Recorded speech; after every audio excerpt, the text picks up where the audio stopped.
Problema mo rin po ba ang paglilinis sa madumi at malagkit mong reballing stencil? Worry no more dahil dito po sa video natin na ngayon ay ipapakita ko po sa inyo ang isa po sa aking paraan ng paglilinis na very effective. And as you all can see naman po, na may mga tira-tira pang solder paste dito sa aking reballing stencil. At kapag hindi po natin ito tinanggal, ay makaka-apekto po yan sa outcome ng ating pagre-reball. We all know naman po na hindi sasapat ang punas-punas lang. Kaya bago pa po kayo mainip ay let's get started. Pagkatapos ko pong punasan ng cloth wiper with alcohol, ang aking reballing stencil ay ang susunod ko naman pong gagawin ay ibababad ko po ito sa ultrasonic na may 99% of alcohol ng mga 1 o 2 minuto lamang. Ang nagustuhan ko po sa paraang ito ay tanggal po talaga lahat ng solder paste, as in 0 solder balls po talaga sa lahat ng mga butas sa reballing stencil natin. At the same time po ay yung malagkit na dahil sa oily flux ay tanggal rin po. Fresh na fresh po ang reballing stencil na para bang bagong bili lang ito.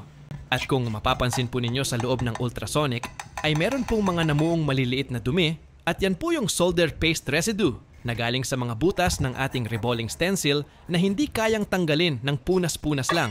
After ko pong maibabad sa ultrasonic ay pupunasan ko naman po ng cloth wiper ang reballing stencil para matanggal yung extra small amount of alcohol sa ating stencil. At ito na po ang finished product ng ating ginawa. Malinis, makinis at hindi malagkit. Ready to use na rin po ito anumang oras. Ang isa pang cleaning trick na ginagawa ko ay ang paggamit naman po ng Goodwick. Mas matrabaho nga lang po ito, pero mas affordable naman dahil hindi na natin kailangan pang gumamit ng ultrasonic cleaner. At kita nyo naman po na 0 solder balls sa loob at labas ng mga butas ng ating reballing stencil. At dahil sa kalinisan ng ating reballing stencil, ay maiiwasan po natin yung madalas na issue sa ating pagre-reball. Na kapag inangat po natin ang stencil, ay sumasama o dumidikit sa stencil yung karamihan sa solder paste. At ang resulta po ay hindi pantay ang mga balls after reballing. Sana po ay nag-enjoy kayo sa panonood at the same time po ay natuto sa video natin ngayon.